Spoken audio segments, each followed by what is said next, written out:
Sejam bem-vindos à Revista Fora, eu sou Carlito Neto, historiador e cientista político, e hoje eu tô aqui, meus amigos, para falar com vocês sobre uma situação extremamente interessante envolvendo Jair Messias Bolsonaro.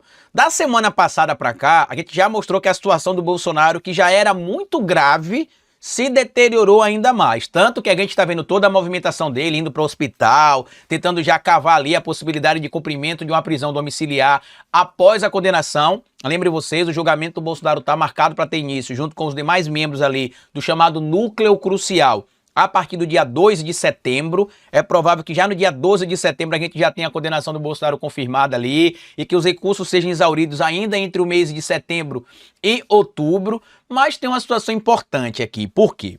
Na semana passada eu trouxe aqui para vocês um material dizendo que a polícia encontrou, ainda no ano passado, junto com o ex-assessor do Walter Souza Braga Neto, Flávio Peregrino, anotações em que ele confessava ali que Bolsonaro sempre quis ficar no poder, mesmo sabendo que ele teria perdido a eleição em 2022 e que os militares basicamente tentaram viabilizar aquilo para agradar o Bolsonaro de alguma maneira. E que inclusive o Flávio Peregrino, assim como outros militares, estavam revoltados com o Bolsonaro porque estavam se sentindo ali abandonados, né, pelo Bolsonaro e não estavam gostando daquela tese encabeçada pelo Bolsonaro de que a culpa de tudo era dos militares, que aconteceria um golpe dentro do golpe, que o Braga Neto que estaria por trás ali do golpe, que o Bolsonaro não teria nada a ver e que se aquele golpe realmente acontecesse, o Bolsonaro também seria vítima e não o responsável por encabeçar aquele golpe. Pois bem, não é o que a Polícia Federal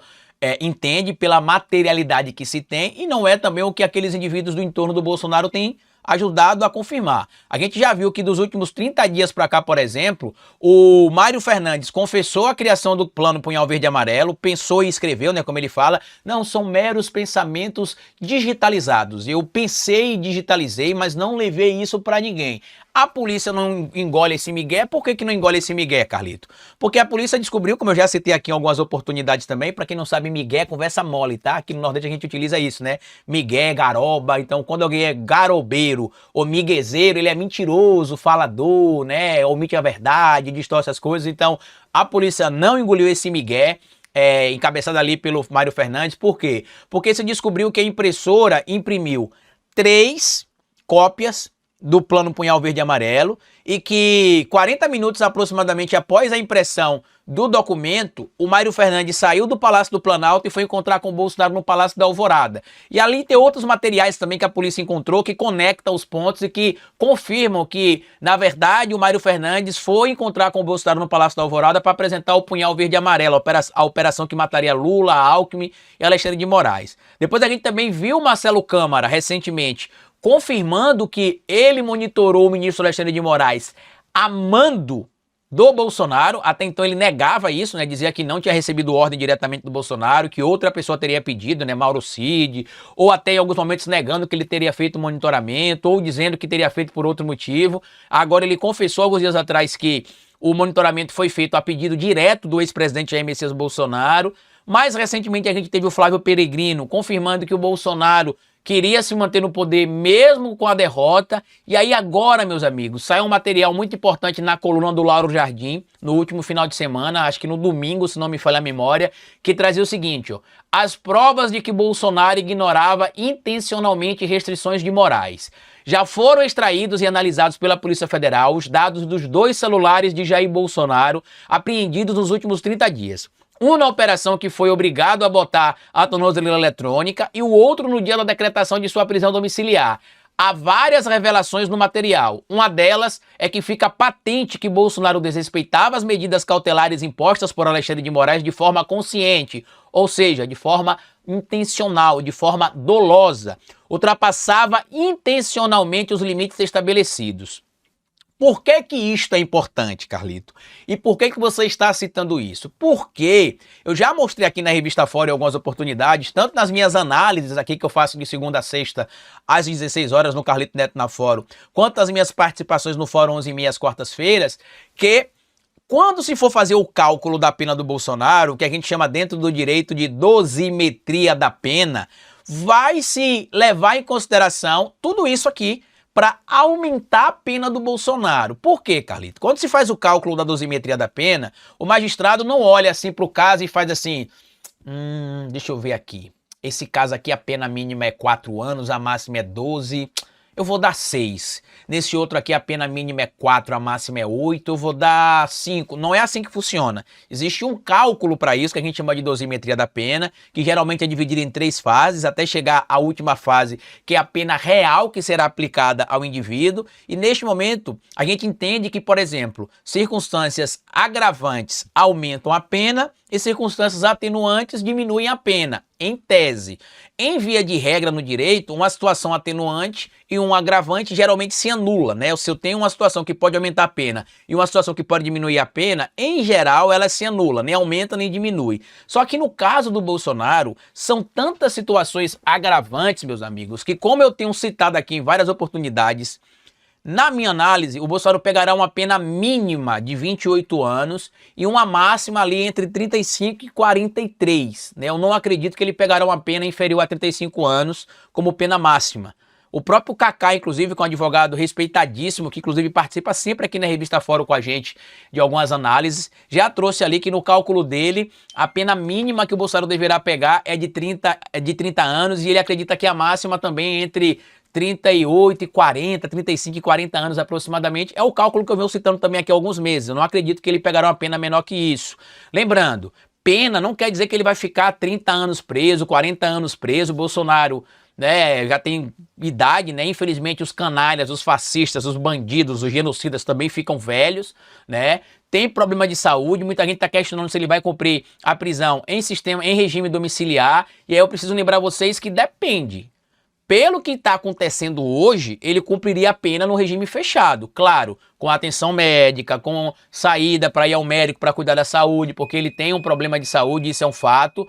Mas, diferente do que muita gente está vendendo por aí, que não, Bolsonaro não tem condição de cumprir a pena no sistema fechado, porque ele tem vários problemas de saúde, eu discordo, não acredito que seria algo automático não, e eu tenho citado aqui com frequência o caso do Roberto Jefferson. Roberto Jefferson, por exemplo, mesmo com situação debilitária de saúde, com idade avançada, cumpriu ali a sua pena no regime fechado, se não me engano, há pouco tempo, se não me falha a memória que ele teve ali um cumprimento alternativo de pena. Eu nem lembro se teve aprovado ou não, não vou mentir para vocês agora que eu não me recordo, mas ele ficou preso por muito tempo, tendo evidentemente os cuidados médicos, era atendido quando precisava, saía do hospital do sistema carcerário para o hospital quando precisava, e eu acho pouco provável que o Bolsonaro irá cumprir a prisão em regime domiciliar. Basta lembrar que, alguns dias atrás, o tenente-coronel Zuco, né, publicou nas redes sociais que estava indo fazer uma visita ao Bolsonaro e nessa visita estava levando ali, além de um gorozinho supostamente, estaria levando também uma picanha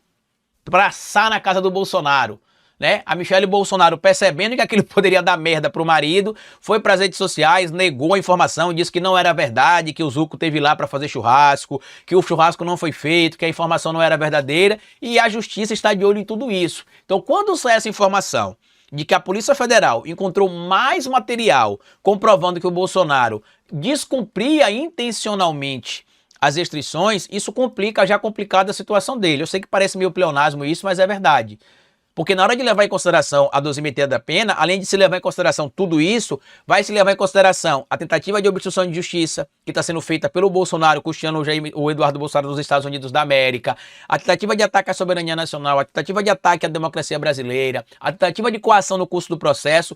Por isso que eu acredito que as penas serão elevadas ao máximo. Já tem pessoas, inclusive, ao máximo que eu falo dentro do que é possível, né? Eu acredito que ele pegaria ali no máximo ali entre 35 e 40 anos de prisão. Não acredito que ele pegará os 43 anos fechados. Acho que ele vai pegar um pouquinho menos que isso. Pelo menos é o meu cálculo aqui, inicialmente.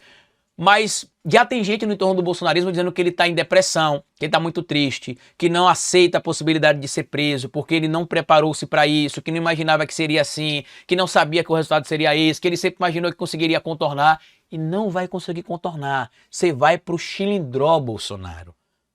Você vai ficar lá meditando pelas 700 mil vidas que você matou por ação ou omissão, direta ou indiretamente. Você vai refletir sobre os ataques que você cometeu contra a democracia brasileira, que se você tivesse sido freado lá no final da década de 90, naquela entrevista que você falou que fuzilaria o Fernando Henrique Cardoso, que você falou que daria golpe no mesmo dia se você fosse eleito presidente da República, que você dizia que democracia não resolveria nada, que você disse que sonegava todo tipo de imposto mesmo, que você sonegava tudo, não teríamos chegado a esse nível. O problema é que no caso específico do Bolsonaro, o Brasil foi muito leniente e neste momento eu acho até que a justiça está, de certo modo, sendo até complacente demais, respeitando de forma exagerada os direitos que o Bolsonaro tem. Por quê? Porque ele tem direitos, mas ele também tem deveres a cumprir. E a gente tem visto ali que para evitar que a extrema-direita crie algumas narrativas, o STF decidiu seguir uma postura que eu até discordo. Por quê? Porque não se deve seguir postura imaginando que a gente vai seguir essa postura para evitar que se crie uma narrativa que ele foi perseguido. Se vocês fizeram isso, já estão errados, porque eles vão criar a narrativa como já estão criando a narrativa. Eles não estão apegados à realidade. Eles estão apegados ao fato de que, para que a extrema-direita continue existindo em alguns lugares do mundo, essa narrativa precisa ser criada e fortalecida. Mas aqui no Brasil, a lei funciona e Bolsonaro será punido, será preso e muito em breve a gente vai estar comemorando. Lembrando, inclusive, que eu nem bebo.